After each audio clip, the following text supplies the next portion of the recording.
Good morning, my Real News Midday TV family. Thank you so much for tuning in this morning, and I'm wishing for everyone a wonderful and a productive day. And in the news this morning, man killed in Manchester high-speed chase, cronies on the run. A man was fatally shot by the police during a high-speed chase and a shootout in Williamsfield, Manchester on Sunday.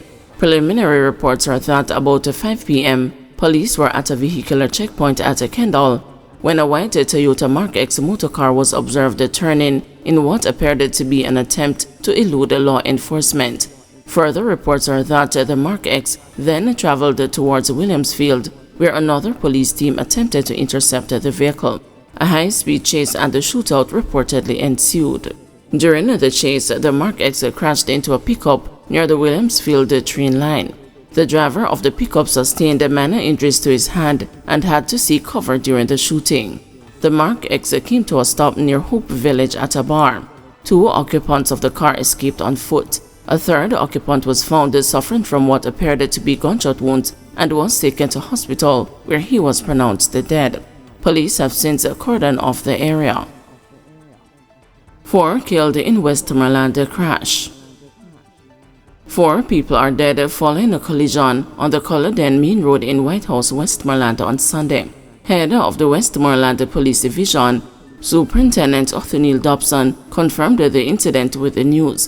The circumstances surrounding the incident, including the time it occurred, are not immediately clear. Unconfirmed reports are that the vehicle in which the now deceased had been traveling ran into the back of another vehicle. We will have more information on this developing story as it becomes available. JCF dismisses baseless claims one of its deputy superintendent is YouTuber Sir P. The Jamaica Constabulary Force has labeled as false and baseless claims being made on social media that Deputy Superintendent of Police Troyville Horton is the individual behind the popular YouTube channel Politics Watch. The host of the channel goes by the moniker Sir P. In a media release on Sunday afternoon, the Jamaica Constabulary Force's Corporate Communications Unit said the force has been made aware of a viral video circulating on social media platforms, particularly TikTok, which falsely makes the claims about DSP Horton. We categorically state that these claims are entirely baseless and untrue.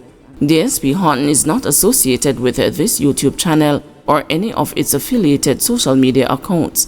The JCF urges the public to refrain from spreading these unfounded rumors and to desist from making such false accusations, CCU said.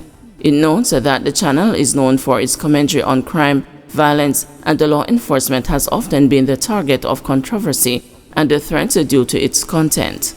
It said associating DSP Horton with this channel without any evidence poses a serious threat to his safety and well-being. We strongly advise all individuals and groups to discontinue spreading these false allegations.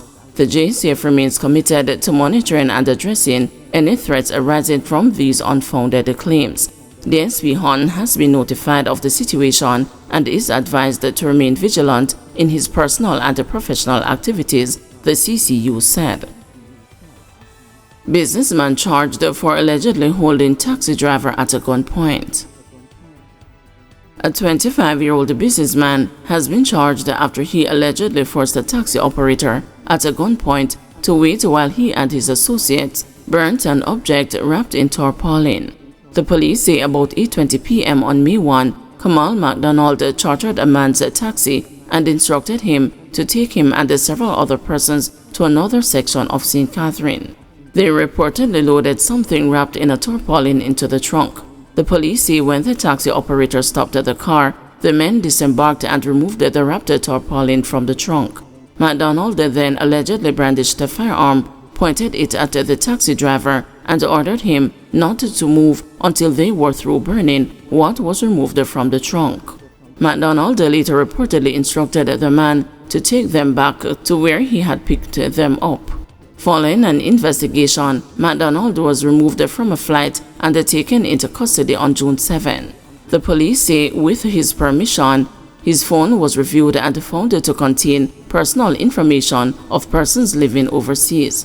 MacDonald was charged on Saturday with assault at a common law possession of a prohibited weapon, and the possession of identity information. The police say a court date is being arranged for him. Slickiana murder accused fails again to secure bail.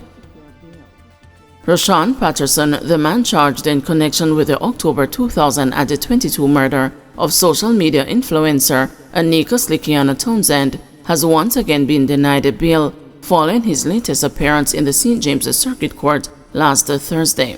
Patterson, who is represented by attorney Dion Mailer Barrett, was remanded after his most recent bail application made through his lawyer was refused. He is set to be brought back to court on September 23. There have been at least 2 attempts to secure bail for Patterson, the first one taking place on March 21 last year, and the second application being made months later on October 4. Patterson's last noted court date following those 2 appearances was on December 19.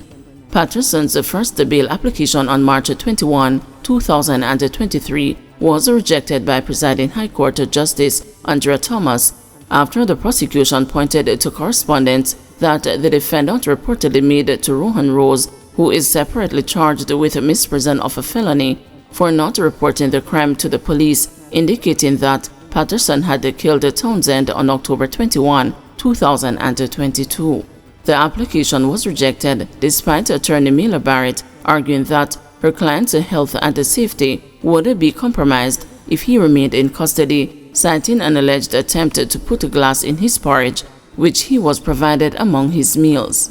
During the second bail application on October 4, 2023, Mailer Barrett told High Court Justice Judith Pusey that Patterson had secured a no evidence motion from the Halfway Tree Criminal Court in relation to an unrelated assault case from 2018 in which he reportedly attacked a woman after a jealous rage.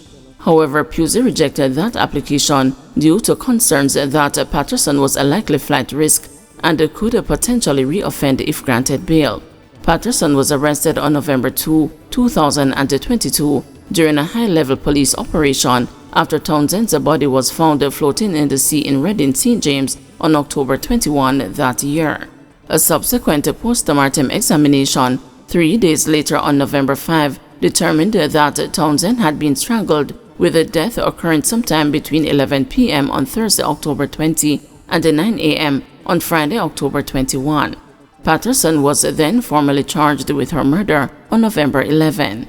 According to police reports, Townsend had traveled from Kingston to Montego Bay on October 20, 2022 and was later picked up by Patterson, following which they visited a restaurant in Hanover and a guest house in St. James.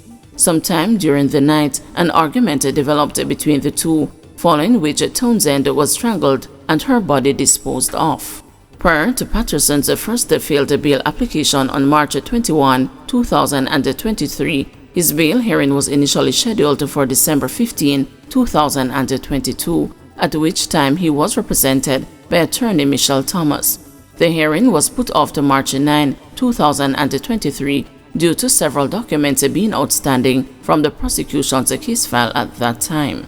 When the hearing date came up on March 9, 2023, it was rescheduled again to March 21 that year because Patterson had retained Mailer Barrett as his new lawyer at that time. Guys, thanks for watching. Please join us this afternoon at 2 p.m. for another news update.